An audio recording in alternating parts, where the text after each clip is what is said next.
ಸುಮ್ಮನೆ ಈ ಸದ್ಯಕ್ಕೆ ಏನು ಮಾಡಿದ್ರು ಯಾಕಂತ ಹೇಳಿ ಬೆಂಗಳೂರು ಮೋಸ ನೀ ಹೇಗೈತವ ಈ ಹೊರಗೆ ದುಡ್ಡು ಮೋಸ ಇರಲ್ಲ ಅವು ಫೋನ್ ಎಲ್ಲ ನಮ್ಗೆ ಬರ್ತಾವೆ ಬೇರೆ ಬರೋಲ್ಲ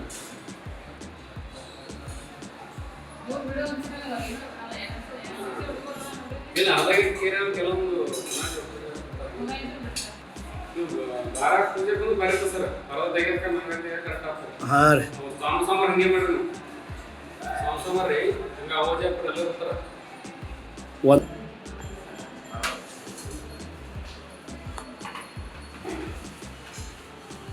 if you like this video ಬೇಗ ಲೈಕ್ ಮಾಡಿ ಕಾಮೆಂಟ್ ಮಾಡಿ ಶೇರ್ ಮಾಡಿ ಹಾಗೂ ಯೋಯೋ ಟಿವಿ ಕನ್ನಡವನ್ನು ಸಬ್ಸ್ಕ್ರೈಬ್ ಮಾಡಿ.